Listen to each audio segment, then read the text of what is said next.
Welcome to the Companies That Care podcast, where I highlight business leaders who are making a difference in the world. I'm your host, Marie GG, and this podcast is brought to you by Fertile Ground Communications. As a writer and marketing communications consultant, I help people discover what makes them special and help them share that with the world. If you need help with your website, marketing materials, or any kind of document, look us up on fertilegroundcommunications.com. I have a passion for companies that care and give back to their communities. The first 3 episodes of Companies That Care, launched on Earth Day, focus on sustainable fashion, food, and corporate philanthropy. Then I will alternate my Finding Fertile Ground podcast with Companies That Care each week. Don't miss it. You can find all the information on my website and social media. In this episode, I interview 2 of my mentors. Elisa Speranza chaired the CH2M Foundation board, and Ellen Sandberg was the executive director. We spoke about how CH2M rebooted its foundation and invested in sustainable development around the world. I posted photos and further details about CH2M Hill, our sustainability programs, and the CH2M Foundation on my website. You can find the background details at www.fertilegroundcommunications.com on the Companies That Care podcast tab. Now, welcome Ellen and Elisa. Hello, Elisa and Ellen. Thank you so much for joining the Companies That Care podcast. My pleasure. Thank you. Great to be here. Could we have each of you introduce yourselves to our listeners and share what you're doing now? Absolutely. My name is Ellen Sandberg, and currently I'm Vice President of Client and Community Relations for PNC Bank in the state of Colorado. I am currently a writer, a board member, a teacher, and a recovering corporate executive, not necessarily in that order. I have my own little firm called Seventh Ward Strategies, and I've appointed myself president of that firm. Excellent. And what do you teach? I teach at the University of Colorado in the engineering program there, and I teach engineers how to be better human beings. Wow, I wasn't aware of that role. I knew about the other ones.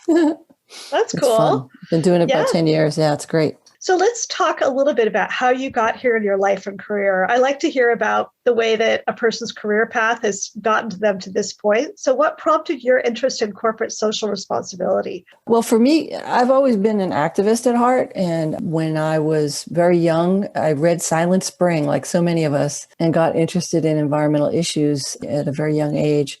After college, I spent time in journalism and politics, and then fell completely by accident into a career in the water industry, doing public affairs for a new regional water wastewater utility in Boston, which is the Massachusetts Water Resources Authority. And 30 plus years later, I'm still a water geek. I've always been involved in water, drinking water, stormwater, wastewater issues, and have seen businesses and institutions as a potential vehicle for social good. I was kind of a guerrilla bureaucrat even when I worked in the government, and an internal activist, I'd call myself, when I worked in the private sector. I've been also involved in nonprofits, mostly working on housing and environmental issues over the years. So I've learned just as much from those volunteer gigs as from any of my paid work, I'd say. And can you tell us a little bit more about your role at CH2M Hill? Because we're going to be talking about CH2M Hill.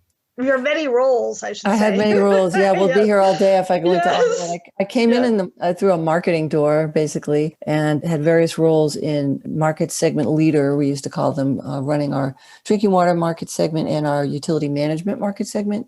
And then my best job, or one of my best jobs until I got to work with you guys, was working 6 years as president of the operations management business group, which we ran water, wastewater plants and other facilities for private and public sector clients around the world. So that was super fun and a hands-on kind of operations job. And then my last role, a couple of roles involved more C-suite roles and being on the board. So I saw a lot of different sides of the company, from, working out with clients through corporate management and governance. And you were our executive sponsor for sustainability as well.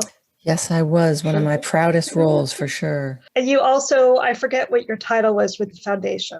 I was chair at the foundation of the CH2M Hill Foundation, which I know we'd probably get into that a little bit. Yeah. And then the other final thing that I wanted you to talk just really briefly about is the programs that you, I'm assuming, were sponsoring in the OM group, like in Fayetteville, for example. Can you touch on that slightly?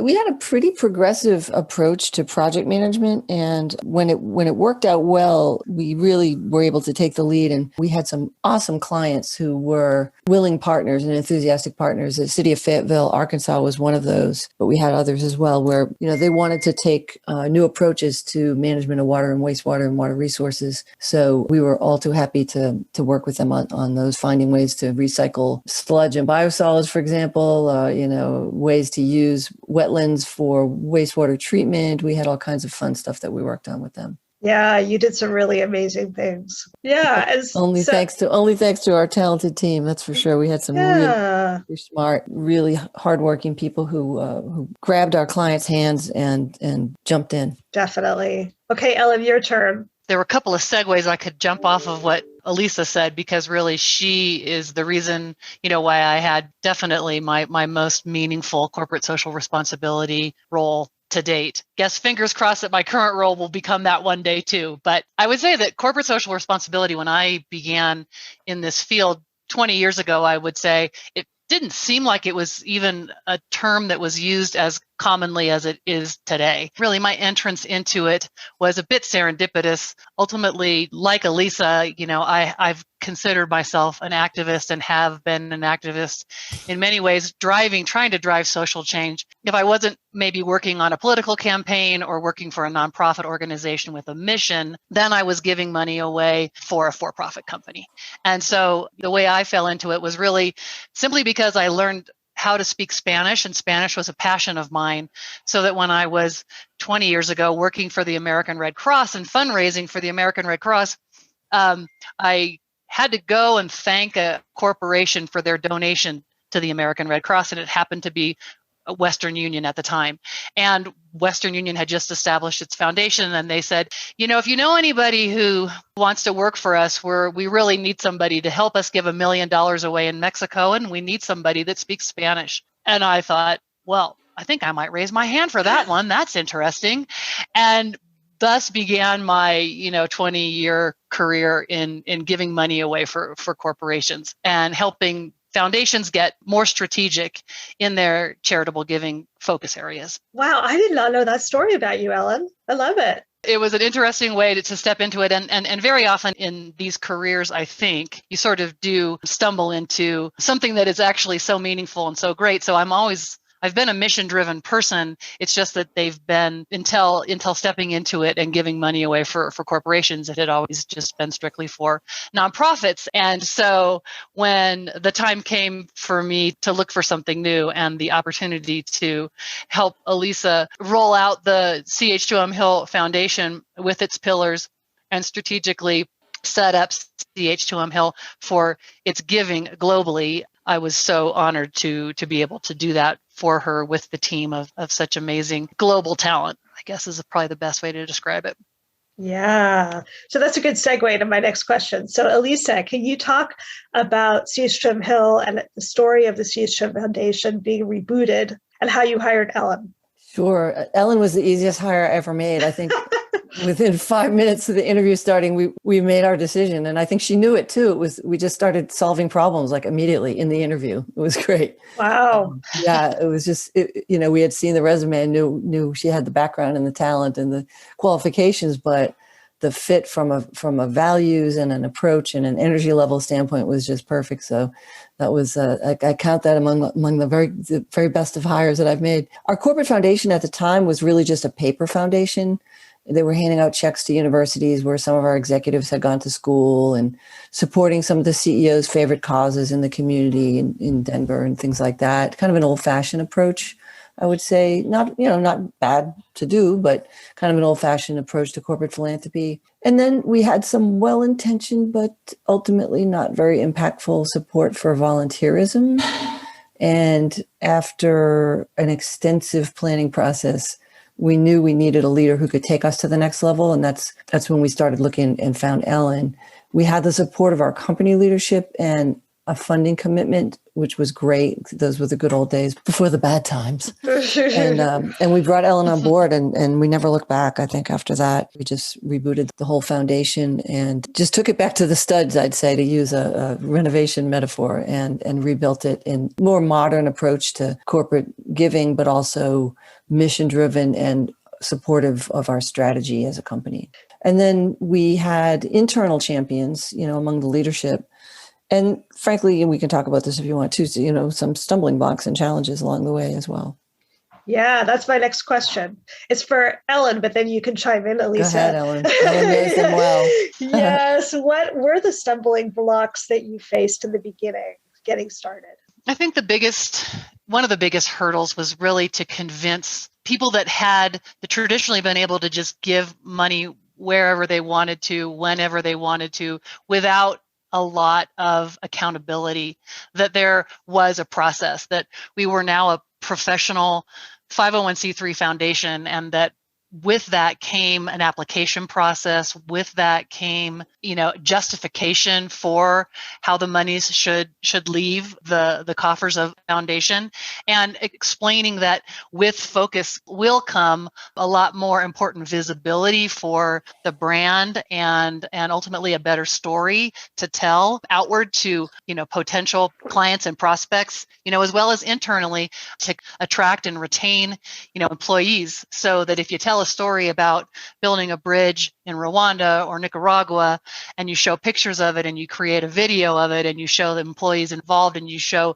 the community celebrating, that is what impact is. And that is what wasn't happening with the monies that were going out all over the place, but there was really no story to tell. So I think the biggest challenge was really, and I always say this, it's teaching people how to say what we stand for. It's not about saying no, it's about telling people what we say yes to, and trying to sort of change people's talk track, I guess, in that when someone comes to you and says, hey, how about a grant for this, or how about money for that? It's not saying no, it's just getting the script down about what we do say yes to, because it's a positive story.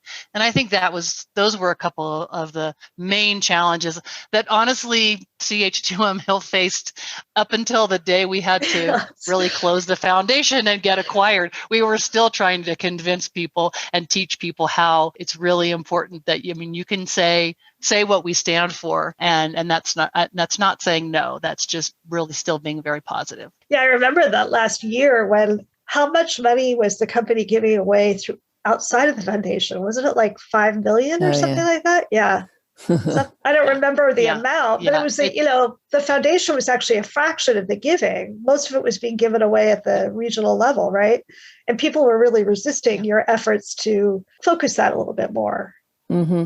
Yeah, it was. And there is still some important need, obviously for that level of autonomy and decision making. I think we always knew that, and yet, it was still out of balance regardless, and it was going to be, right, because there was a lot more money, I think, in the business, and there was really ever going to be invested in the foundation to give away. Yeah. Elisa, did you want to add to that? Well, just one thing that was important for us early on, both in the money that the foundation gave out and then what we tried to do with all the other money that the company gave away, was really setting up some values-driven boundaries. And the hardest part was winding down some of the legacy programs where there had been very little vetting. And we had a program that matched, like if an employee volunteered a certain number of hours, they would get money given to the organization, no matter what the organization was. And frankly, it was a little horrifying when we went through these organizations and they hadn't been vetted at all. Some of them weren't even real nonprofits, and we had some that were nonprofits, but they did not align with the company's values at the time. For example, the Boy Scouts was probably our most controversial one, where we had lots of employees that were involved in Boy Scouts. They were doing wonderful work at the local level and at the local council level. But the Boy Scouts of America at the time had an extremely anti-LGBTQ ethos, and we had the opposite set of values at our company. We're a very inclusive company and had created, employee networks for LGBTQ people and had a lot of activity around that. So we felt that we we couldn't be hypocritical and then give away money to the Boy Scouts. And people understood, but they were not happy about it. And it was a difficult thing. But in the end, the company stood by its values, and we were able to maintain those kind of boundaries. You both trained me well, though, because when I went to that much smaller company after I left CH, around 350 employees, and the CEO would basically tell the employees, if you want me to give money, just come into my office. Oh my God. There was no structure at all. I pitched a corporate engagement strategy. I think, Ellen, you reviewed that for me. And, I remember.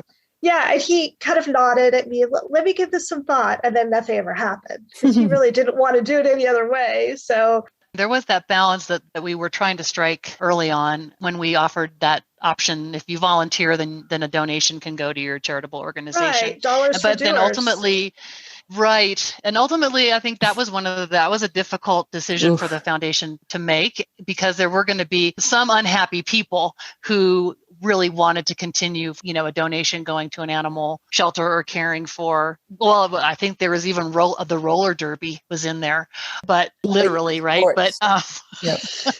yes. But in the end, it was a significant amount of money that if we were to apply it to one or two organizations that really aligned with sustainability or science, technology, engineering, and math, really, two major pillars, we could really say we stand for something and make a significant impact with that organization and tell a story, instead of it sort of bleeding out all over the place with no strategy at all. Yeah, and I think that, like with the Boy Scouts, the other point is that, how can we really walk our talk in being an inclusive organization if we're going to give money or as a company to an organization that is anti-gay? Yeah. So. And I think we've seen what's happened since then. I think, and now even looking at the news today, you see, where companies spend their money has an impact, especially in social justice issues, more so today than ever. Right. So Exactly. I think it just kind of underscores the importance of thoughtful, strategic corporate philanthropy and corporate social responsibility. Definitely. So let's talk a little bit about the areas of strategic giving that you identified and how you chose them. What was the process? First of all, talk a little bit about what they were, and then talk about the process in selecting what those were going to be. Well, I think I was the absolute beneficiary of the brilliance that, Elisa and a handful of people really exhibited in coming up with those. So I'd love to answer that, but really I inherited something fantastic when I stepped in.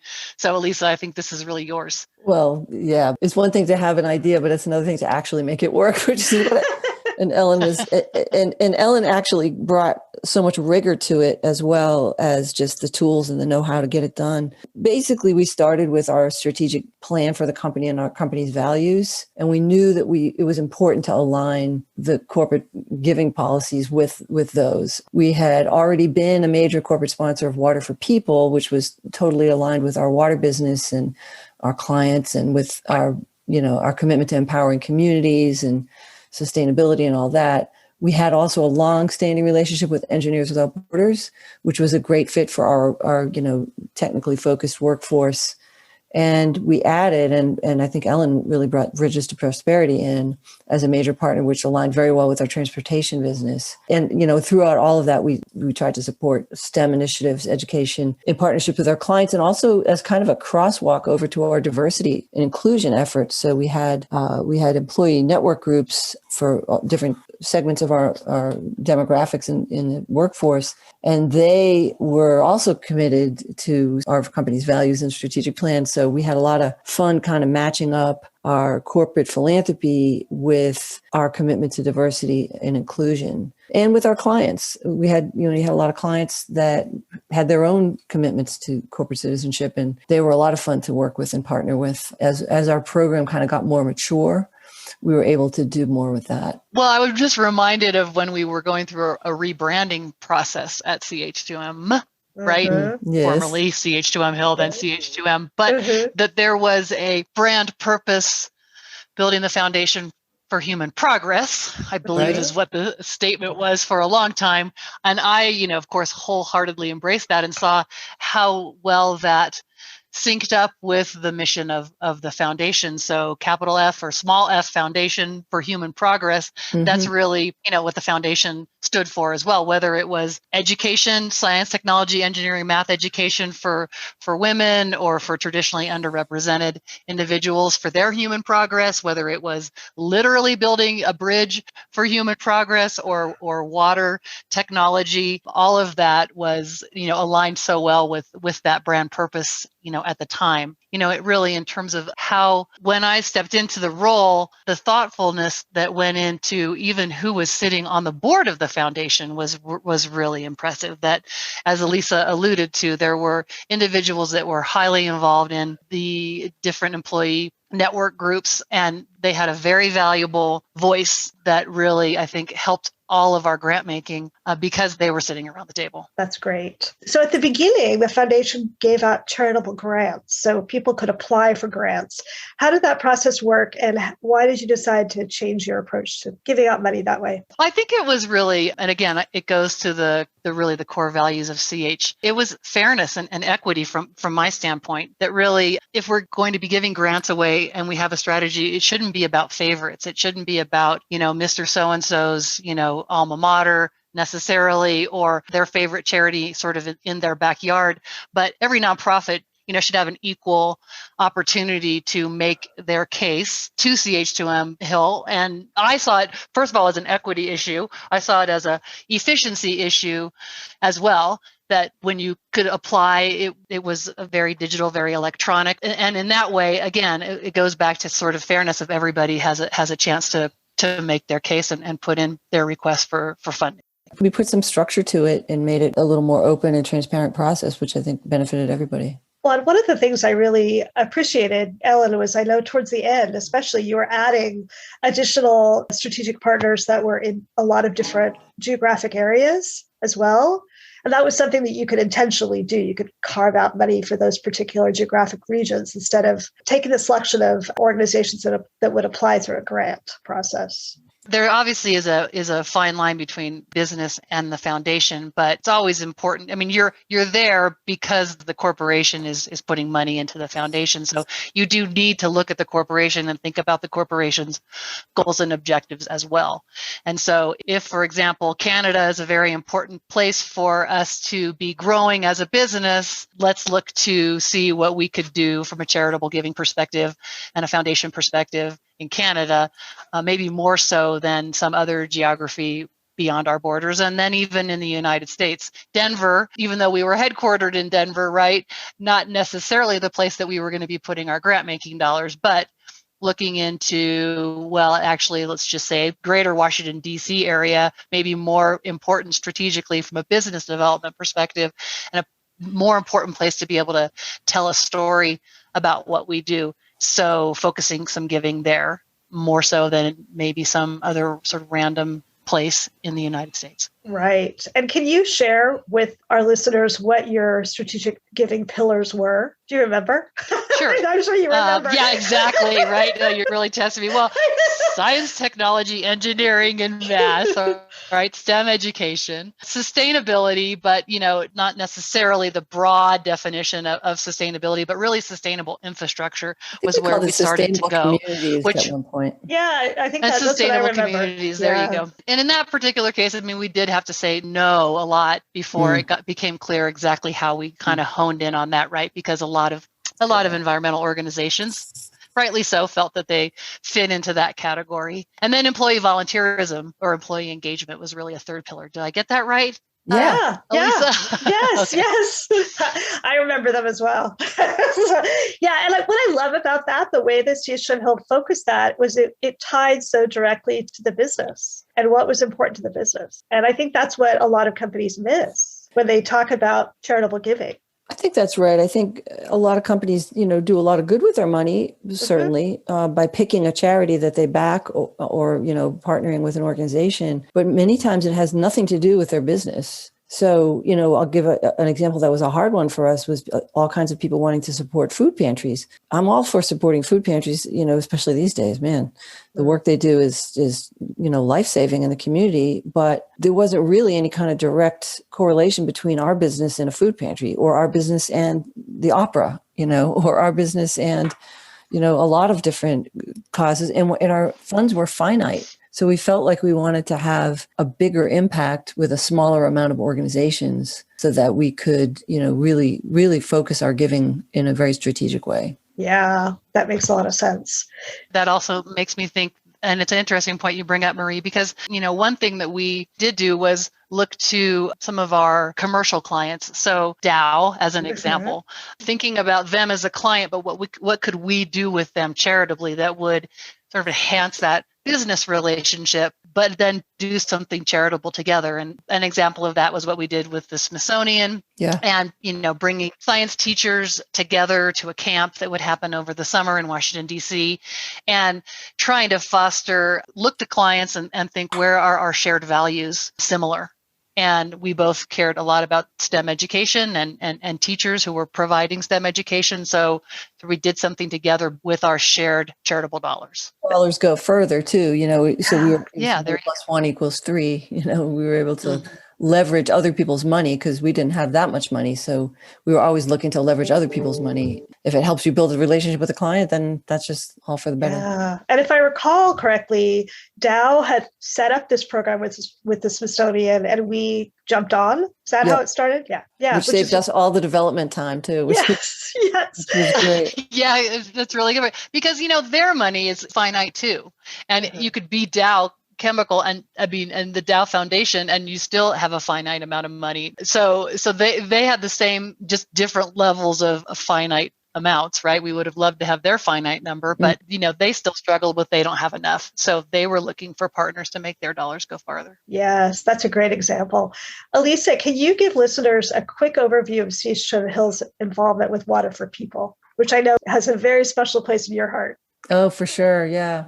It did in CH2M Hill's heart as well. It was actually founded. It's an organization that was founded by a guy named Ken Miller, the late great Ken Miller, who was one of the founding fathers of Water for People in 1991. In fact, just this year, they're celebrating their 30th anniversary, and CH2M has remained very involved ever since, and now Jacobs is as well. I served on that board for 11 years and as chair for 3, and CH was one of the largest supporters of the workplace giving program, which is something we did to allow employees to give through their paycheck to Water for People. We did a workplace giving drive where you could earmark $5 a paycheck or something, however much you wanted, and it would go directly to Water for People. So that raised millions of dollars from employee giving campaigns for years and years. Still does. I think they still do it. Jacobs does. They do. Yeah.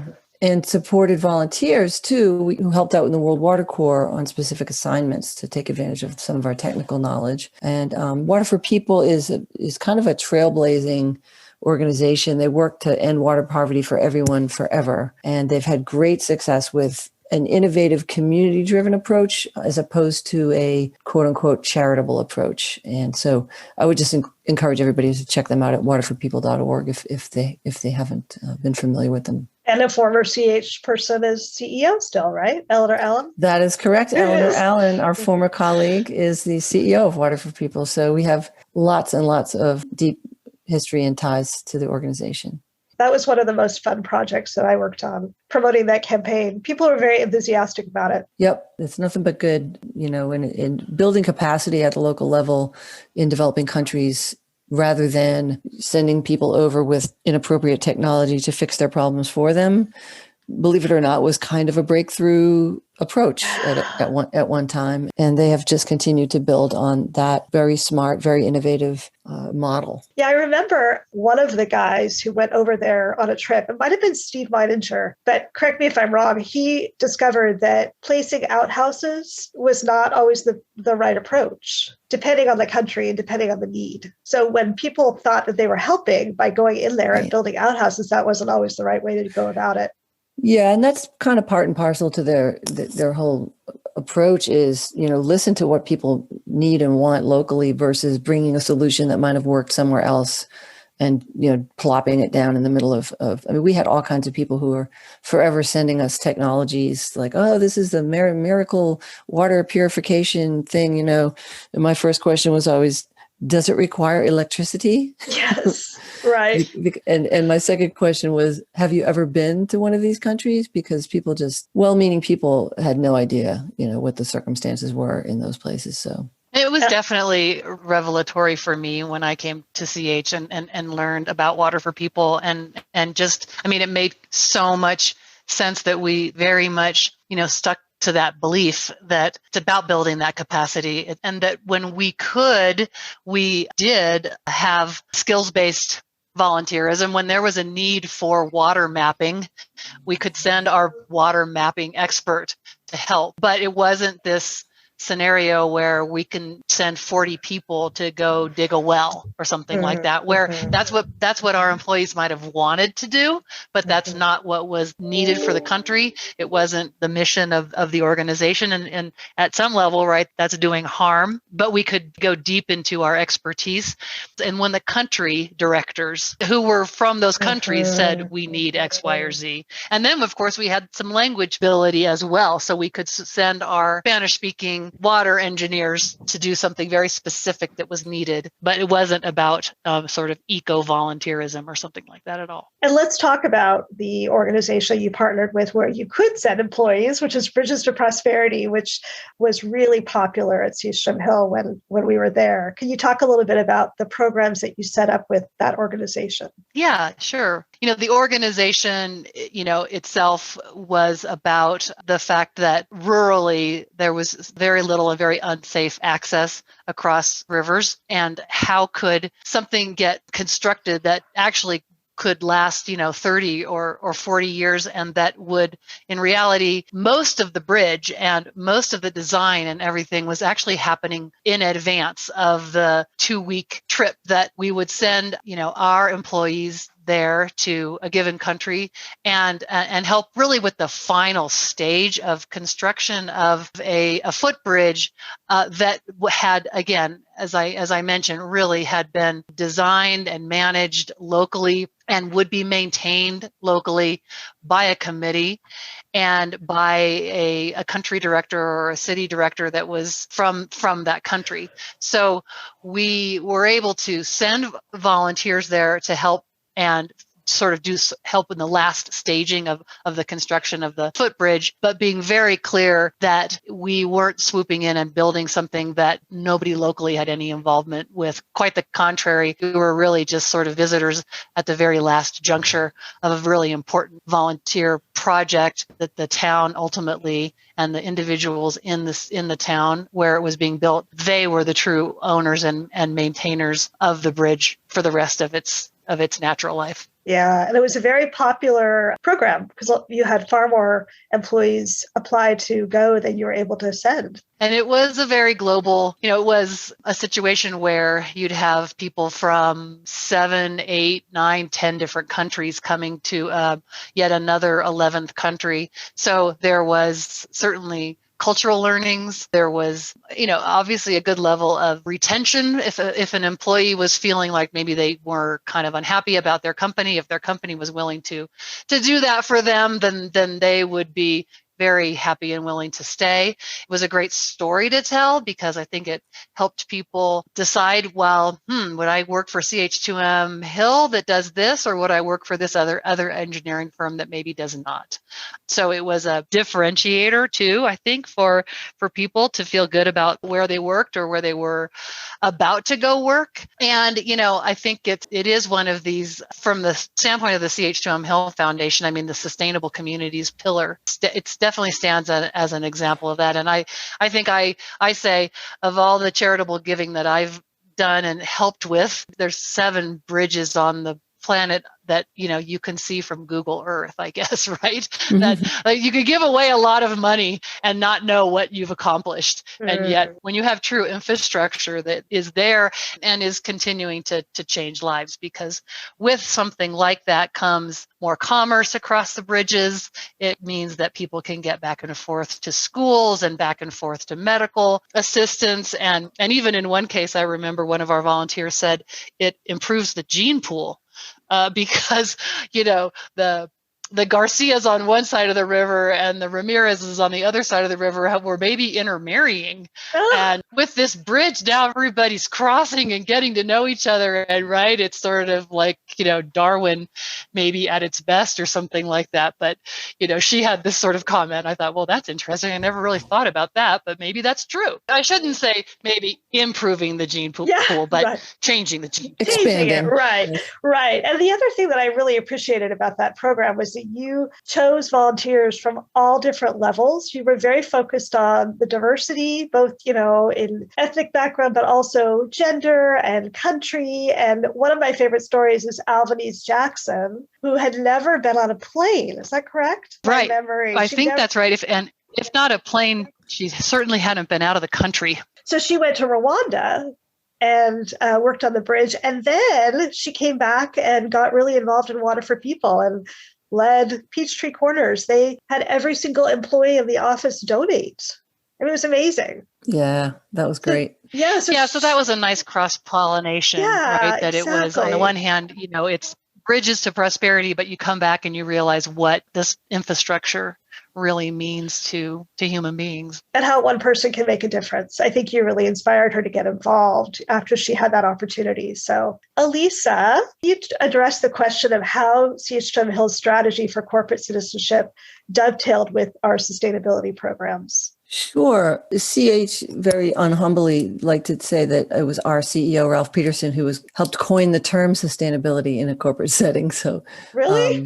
There was they claimed for that. Oh my gosh. There was a cover of Engineering News Record magazine that had Ralph on the cover and said sustainable powerhouse. And it talked about, and this was way before people were talking about sustainability in any kind of a way that we talk about it now.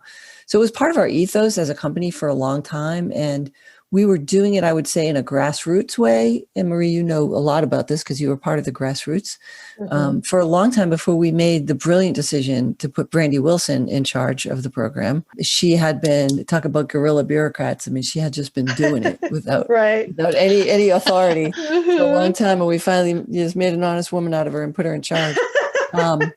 And she basically supercharged a cross-functional team of people from around the company. And we really pushed the envelope on corporate social responsibility and sustainability, trying to stay ahead of even our most progressive clients, certainly ahead of most of our competitors. We very quickly figured out that, again, we didn't lack for self-esteem as a company, but we quickly figured out that we weren't going to benchmark against most of our competitors because they weren't even talking about it. But we did benchmark ourselves against some of our most progressive clients. And we did that on sustainability. We did it on diversity and inclusion, on carbon footprint, on worker welfare. Across the board, we tried to set high standards and work towards meeting those high standards and knock them down and set the bar even higher.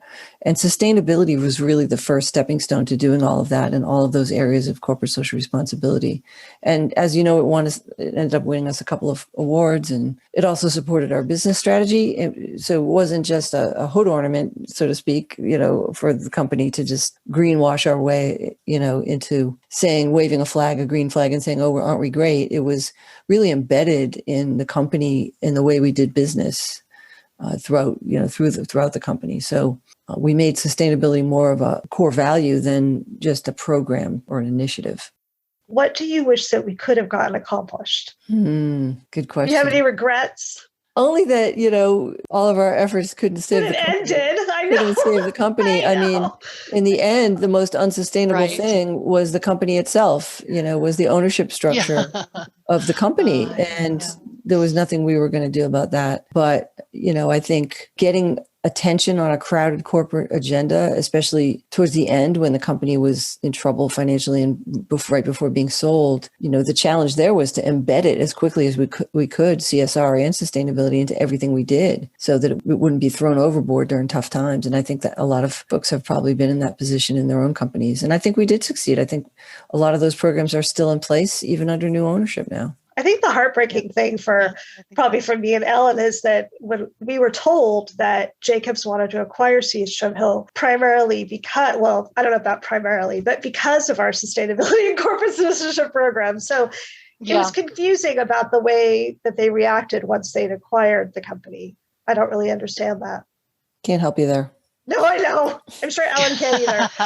It's right, a mystery. Exactly. Well, and it's sort of bittersweet, right? That we knew that there were some obviously long, hardworking owners of CH2M Hill stock that deserved a payout, that deserved a big payout for the deserved time to have deserved to have the retirement be solvent. Right. Yes, exactly. And so I've heard from, others that it helped, all of this work helped that stock price in the final analysis when it was sold. And that's, I guess that's great to hear. And yet only parts of it continued, I guess. Right. What would you say that you are most proud of, given all that we did? Is there something that sticks out in your mind of what you're really proud of? For me, I think it's all the young people that worked with us, our colleagues that were part of those efforts, either in CSR, sustainability, in the foundation. Those are the people that went on and got excited about things, whether they were working in IT or facilities or marketing or in the business. I mean, we had people from all walks of life that worked on these things with us. And now I see them out there, leading their own companies in the ESG space now is what we call it now. And they're the real leaders of today and tomorrow. I think a lot of that is probably what I'm the most proud of.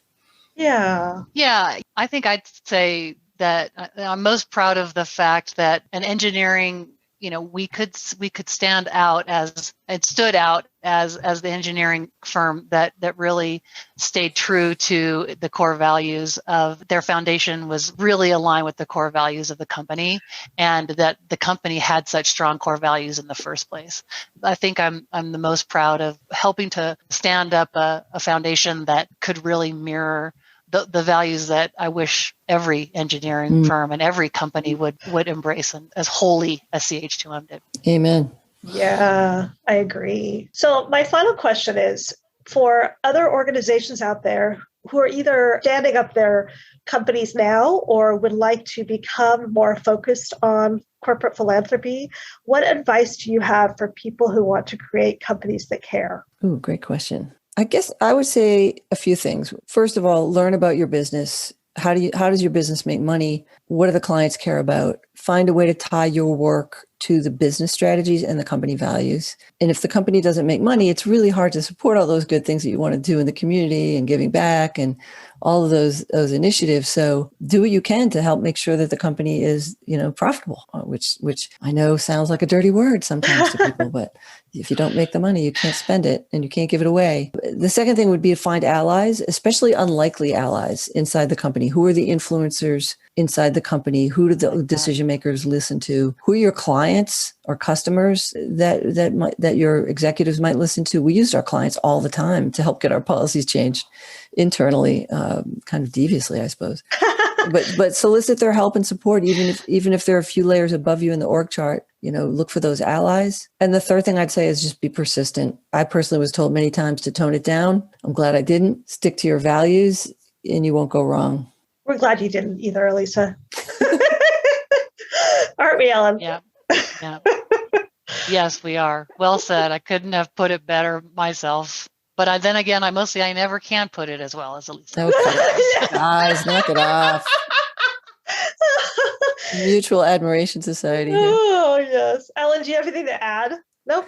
Hire Ellen, Brandy, Marie. I mean, people that we have. Right. Yeah, right. Melissa, right. all the people we have on our team. We I learned so much from all of our team members. And it really impacted me personally in my own personal life and the way I do community service and the things I work on these days. I think, I'm just really grateful to all of all of the good people that I was fortunate enough to work with and learn from over the years. Yes, I would echo that. The other interesting thing I'm finding with some of the companies that I'm interviewing, you don't have to be big to have an impact. And like one of the organizations that I'm going to feature is a boutique here in the Portland metro area that was founded to help women feel positive about their bodies, no matter what size they are. Cool.